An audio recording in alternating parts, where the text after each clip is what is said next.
Hi everyone, स्वागत है एक बार फिर से आप सभी का फिक्स टारगेट 2.0 परिवार के एक और नई वीडियो में। 2023 में जितने भी स्टूडेंट मिथिला यूनिवर्सिटी से डिग्री पार्ट 1 का एग्जामिनेशंस दे रहे हैं और जिस स्टूडेंट का आज यानी कि दोस्तों 23 अगस्त को फर्स्ट सिटिंग में non Hindi RB non Hindi का एग्जामिनेशन था साइंस और कॉमर्स वालों का, तो आप लोग आज के इस पूरी क्लास को ध्यान से देखिएगा और आपसे जो 50 मोस्ट इंपोर्टेंट क्वेश्चन पूछे गए थे उसका मैं आपको यहाँ पर आंसर की बताने वाला हूँ, जो कि आपका 100% सही आंसर की होगा, जिसके माध्यम से आप मैच कर सकते हो कि आपने पेपर में कितना क्वेश्चन सही बनाया है, कितना गलत बनाया है। तो फटाफट से हम लोग क्लास को स्टार्ट करेंगे। इससे पहले दोस्तों चैनल पर नए हैं, अभी तक सब्सक्राइब नहीं किया हो तो वीडियो अगर हेल्पफुल लगे तो चैनल पर नए सब्सक्राइब कर लीजिएगा। वीडियो को एक प्यारा सा लाइक करके अपने सभी दोस्तों को जरूर शेयर कर दीजिएगा ताकि सभी मैच कर सके। आइए बात करते हैं। देखिए सेट सीरीज क्या है, तो हमारे पास जो सेट सीरीज है ये बी है, आपके पास ए हो सकता है, आपके पास सी हो सकता है। तो आप वीडियो को पॉज करके क्वेश्चंस के अकॉर्डिंग क्वेश्चंस को मिलाते चलिएगा, ठीक है। चलिए हम लोग क्वेश्चंस की तरफ बढ़ते हैं और बारी बारी से प्रश्नों को देखेंगे। देखिए सबसे पहला क्वेश्चन क्या कह रहा है, सबसे पहला क्वेश्चन है कि एड हॉय का हिंदी अनुवाद क्या होता है। तो इसका जो हिंदी अनुवाद होता है क्या होता है,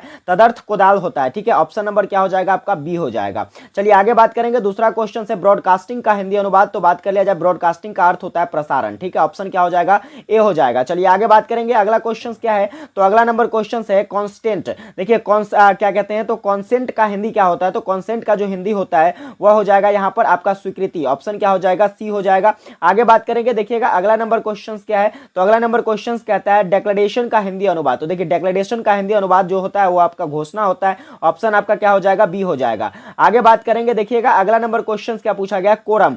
कोरम का हिंदी अनुवाद अगर बात कर लिया जाए तो गणपूर्ति हो जाएगा। आपका ऑप्शन नंबर क्या हो जाएगा, ए हो जाएगा। फिर हम लोग बात करेंगे अगला क्वेश्चन क्या पूछा गया है। तो देखिए अगला नंबर क्वेश्चन जो है आपका व्याकरण सेक्शन से पूछ रहा है कि इनमें से जो है शुद्ध वाक्य कौन सा है। तो अगर मैं बात करूं शुद्ध वाक्य की तो यहां पर क्या क्या है, देखिए मेरे प्राण निकल गए, मेरा प्राण निकल गया, मेरा प्राण निकल गए, इसके बाद है मेरी प्राण निकल गए। तो यहां पर अगर बात कर लिया जाए तो आपका जो शुद्ध वाक्य हो जाएगा मेरे प्राण निकल गए। ऑप्शन नंबर क्या हो जाएगा आपका, ए हो जाएगा, ठीक है। आगे बात करेंगे क्वेश्चंस आपका अगला क्या कहता है। देखिएगा 7 नंबर क्वेश्चंस में कह रहा है, इसमें भी कह रहा है आपको शुद्ध वाक्य चुनने के लिए राम रोटी खाया है, बिल्कुल गलत सेंटेंस है। राम ने रोटी खाया, राम ने रोटी खाया बिल्कुल गलत सेंटेंस है, क्योंकि देखिए रोटी क्या है, एक स्त्रीलिंग वर्ड है, ठीक है। तो राम ने रोटी खाई है, आपका ऑप्शन क्या हो जाएगा, सी बिल्कुल करेक्ट हो जाएगा। चलिए आगे बात करेंगे। आपका अगला क्वेश्चन क्या कहता है, अगला क्वेश्चन है कि निम्नलिखित में से कौन सही वाक्य है, वाक्य को चुनिए। तो बात कर लिया जाए श्री कृष्ण के अनेकों नाम है, बात कर लिया जाए अनेकों नाम है, ये बिल्कुल नहीं होगा। आगे आपका पत्र धन्यवाद मिला, ये भी नहीं होगा। आगे बात करें तो कृष्ण के अनेक नाम है, ये बिल्कुल सही शब्द है, ठीक है, सही वाक्य है। ऑप्शन क्या हो जाएगा आपका, सी हो जाएगा। चलिए आगे बात करेंगे। आपका अगला प्रश्न क्या कहता है, तो आपका अगला नंबर प्रश्न है कि इनमें से कौन सा वाक्य शुद्ध है। तो फिर से आपको शुद्ध वाक्य को चुनना है। तो यहां पर देखिए मैं आपकी सौजन्यता पर मुग्ध हूं, तो बिल्कुल भी नहीं, ये नहीं होगा। मैं आपके सौजन्यता पर क्या हूं, तो मैं आपके सौजन्य पर मुग्ध हूं, ये आपका क्या हो जाएगा, ऑप्शन नंबर बी बिल्कुल करेक्ट हो जाएगा। आगे बात करेंगे। आपका जो है 10वां क्वेश्चन क्या कह रहा है, तो 10वां क्वेश्चन है कि इनमें से कौन सा वाक्य शुद्ध है। तो शुद्ध वाक्य की अगर मैं बात कर लूं तो यहां पर देखिए राम ने पेट भर मिठाई खाई, बिल्कुल सही बात है। राम ने पेट भर के मिठाई खाई, ये भी बिल्कुल सही बात है। राम ने भरपेट मिठाई खाई, ये भी सही है। आपका क्या हो जाएगा, ऑप्शन नंबर डी बिल्कुल करेक्ट हो जाएगा। फिर हम लोग आगे देखेंगे अगला प्रश्न क्या कहता है। तो आपका 11 नंबर क्वेश्चन है कीचड़ उछालना मुहावरा का अर्थ क्या होता है। तो कीचड़ उछालना मतलब बदनाम करना होता है। ऑप्शन आपका सी हो जाएगा। फिर बात करेंगे अगला क्वेश्चन क्या है। अगला क्वेश्चन है आग में घी डालने का मतलब क्या होता है। तो क्रोध को और अधिक उत्तेजित करना, ठीक है, क्रोध भड़काना। ऑप्शन क्या हो जाएगा आपका, सी हो जाएगा। चलिए आगे बात करेंगे। 13 नंबर क्वेश्चन आपसे कह रहा है कि सिर उठाना मुहावरे का अर्थ, सिर उठाना का मतलब क्या होता है। तो सिर उठाना का मतलब होता है विद्रोह करना। ऑप्शन क्या हो जाएगा आपका, डी हो जाएगा, ठीक है। चलिए आगे बात करेंगे। आपका अगला क्वेश्चन क्या कहता है, क्वेश्चन है कि सोने में सुगंध मुहावरा का क्या अर्थ हो। सोने में सुगंध का मतलब है कि सुंदर वस्तुओं में और ज्यादा गुणवत्ता हो जानी, ये क्या कहलाता है, तो सोने में सुगंध कहलाता है। ऑप्शन क्या हो जाएगा, ए हो जाएगा, ठीक है। चलिए आगे बात करेंगे। प्रश्न अगला क्या कहता है। आपका अगला प्रश्न है यहां पर देखिए कि अपने मुंह मियां मिट्ठू होना, ठीक है।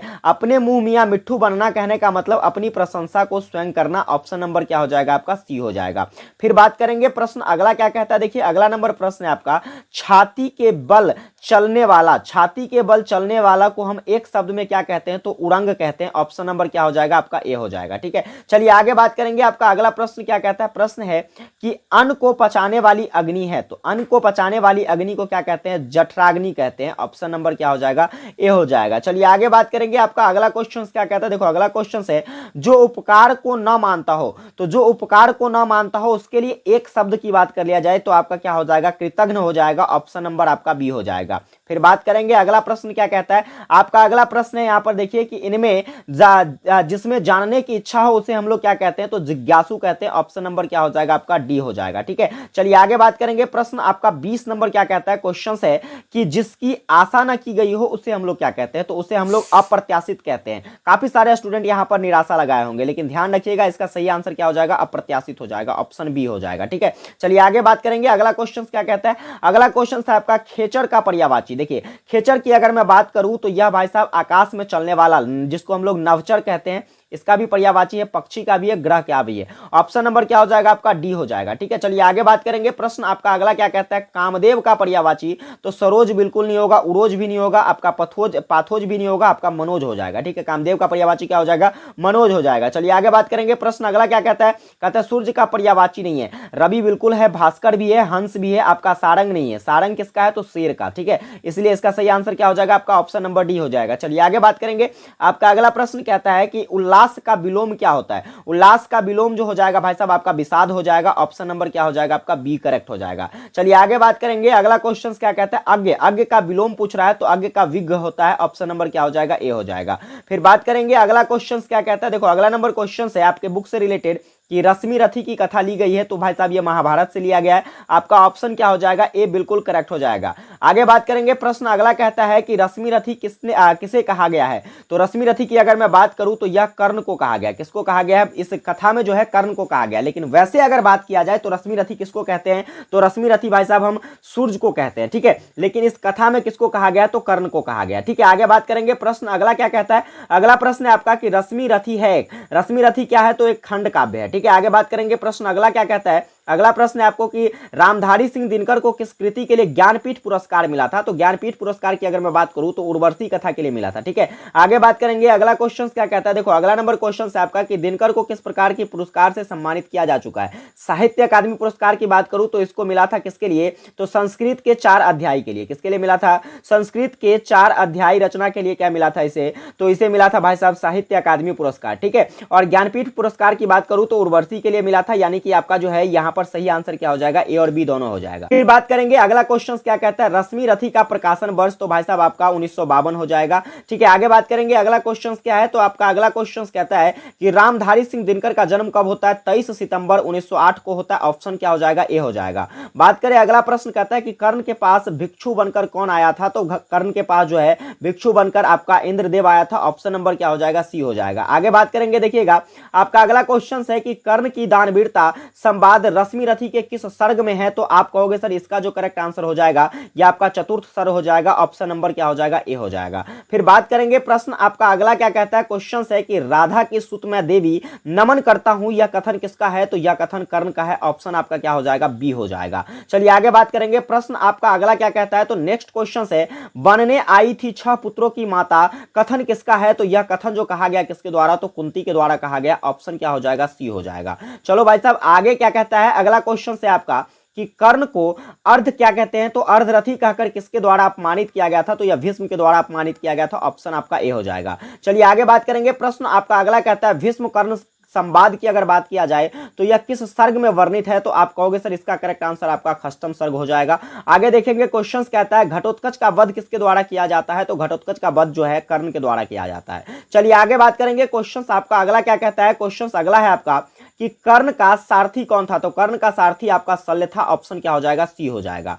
फिर देखेंगे। प्रश्न आपका 41 क्या कहता है कि परशुराम जग परे रक्त को देख हुए विस्मित मन में, पंक्ति जो है रश्मि रथी के किस सर्ग से जुड़ा हुआ है, तो यह जो सर्ग है भाई साहब आप कहोगे द्वितीय सर्ग से जुड़ा हुआ है। ऑप्शन आपका बी करेक्ट हो जाएगा। चलिए आगे बात करेंगे। प्रश्न आपका अगला क्या कहता है, प्रश्न अगला है कि कर्ण का राज्याभिषेक किसके द्वारा किया जाता है, तो आप कहोगे सर किसके द्वारा, तो दुर्योधन के द्वारा किया जाता है। ऑप्शन आपका सी हो जाएगा। चलिए आगे बात करेंगे। प्रश्न आपका अगला क्या कहता है, प्रश्न है कि जिसके पिता सूर्य थे माता कुंती सती कुमारी, पंक्ति रश्मि रथी के किस सर्ग की है, तो आप कहोगे यह प्रथम सर्ग की है। ऑप्शन नंबर आपका ए करेक्ट हो जाएगा। फिर बात करेंगे। प्रश्न आपका 44 क्या कहता है कि परशुराम ने कर्ण को श्राप क्यों दिया था, तो परशुराम के द्वारा जो कर्ण को श्राप दिया गया वह किसके लिए, तो आप कहोगे सर जाति को छुपाने के लिए क्या किया गया था, तो कर्ण को श्राप दिया गया था। चलिए आगे बात करेंगे। अगला प्रश्न आपका कहता है कि कर्ण का मित्र कौन था, तो कर्ण के मित्र की मैं बात करूं तो कर्ण का मित्र दुर्योधन था। कौन था भाई साहब? दुर्योधन था कर्ण का मित्र। चलिए आगे बात करेंगे। प्रश्न अगला क्या कहता है? अगला प्रश्न है कि संक्षेपण की विशेषता है। देखो भाई साहब, व्यवहारिक हिंदी में मैंने जितने भी क्वेश्चंस कराया था लगभग सभी के सभी क्वेश्चंस आपको एक क्लास से देखने को मिला था। अगर जिसने सुबह में क्लास किया होगा यहां से सारे के सारे प्रश्न उसने सही बनाया होगा। संक्षेपण की विशेषता की मैं बात करूं तो मूल का सार, क्रमबद्धता, संक्षिप्तता, ये सभी के सभी होंगे। ऑप्शन नंबर आपका डी हो जाएगा। चलिए आगे बात करेंगे। प्रश्न आपका 47 क्या कहता है? 47 प्रश्न है कि संक्षेपण में कौन सी शैली का प्रयोग किया जाता है? तो संक्षेपण में समास की शैली का प्रयोग किया जाता है। आगे बात करेंगे। अगला प्रश्न क्या कहता है? देखो पलवन में कौन सी शैली का प्रयोग किया जाता है? तो पलवन में व्यास शैली का उपयोग किया जाता है। ये सभी के सभी प्रश्न मैंने आपको सुबह में करवाया था। बात करेंगे, देखिएगा कहता है प्लवन की रचना जो है यह किस पुरुष में होती है? तो ये भी प्रश्न मैंने आपको करवाया था और अन्य पुरुष में होती है। और आखिरी क्वेश्चन मैंने यहां पर देखिए, आखिरी क्वेश्चन क्या पूछा गया है कि पलवन की क्या विशेषता होती है? मैंने आपको बताया था कि पलवन का अर्थ क्या होता है। तो भाई साहब विशिष्टता होती है, कहने का मतलब कि विस्तार रूप में लिखना होता है। तो सूत्रबद्ध वाक्यों को विस्तृत रूप में व्यक्त करना क्या है? तो यह पलवन कहलाता। ऑप्शन आपका ए करेक्ट हो जाएगा। तो कुल मिलाकर ये 50 क्वेश्चंस आपसे पूछा गया था। उम्मीद करता हूं आपको ये वीडियो हेल्पफुल लगी हो। अगर ये वीडियो आपको हेल्पफुल लगी हो तो आने वाले हर एक वीडियो के लिए चैनल पर नए सब्सक्राइब कर लेना। वीडियो को एक प्यारा सा लाइक करके अपने सभी दोस्तों को ज्यादा से ज्यादा शेयर कर दीजिएगा। विशेष मिलेंगे आप लोगों के साथ एक नई क्लास में। तब तक के लिए जय हिंद, वंदे मातरम।